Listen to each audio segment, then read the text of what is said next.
Good morning, good afternoon, good evening, whatever the case may be. This one goes out to Omar Camus.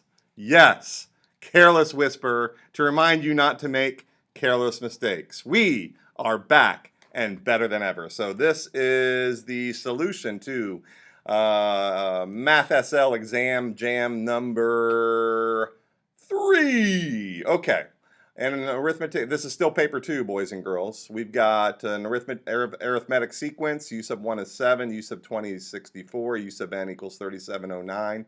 Find the value of the common difference. Well, we know that U sub n from your formula sheet, which I don't show here, equals U sub 1 plus n minus 1 times d, right? And we know that U sub 20 equals 64. We know that U sub 1 is 7, yes. N is 20, since U sub 20 is 64, so 20 minus 1 is 19, 19D. And if we solve this, 57 equals 19D, D equals 3. Done like a bun. U sub n equals 3709, yes, so find the value of n.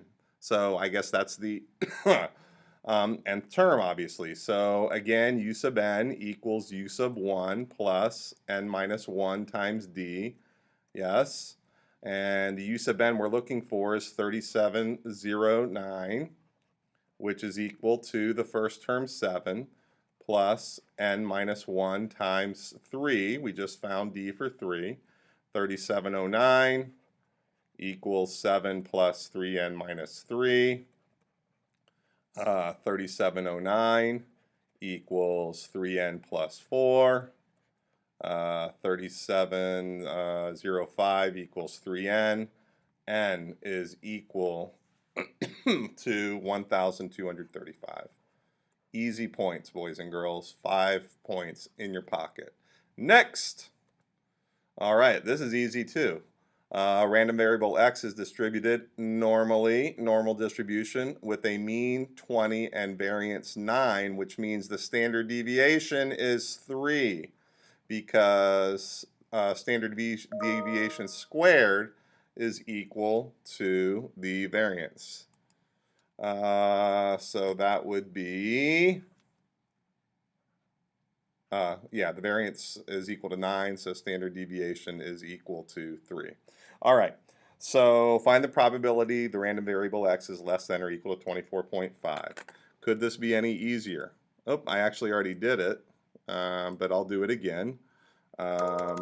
Menu, bam, menu, probability, distributions, cumulative. Since it's less than or equal to 24, our lower bound is our negative 9E999. Remember, if you need to put in E, it's right here. Upper bound is 24.5. Our mean is 20. Standard deviation is 3. Okay, there we go, 0.933. So the probability is 0.933.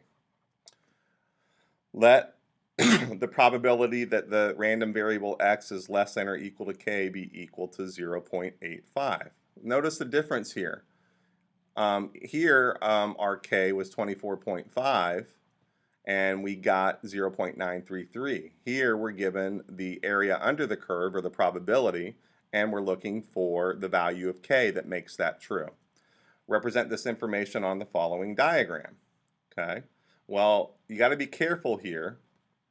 It's 0.85, so you know that 50% of the data is to the left of the mean and the other 50% is to the right.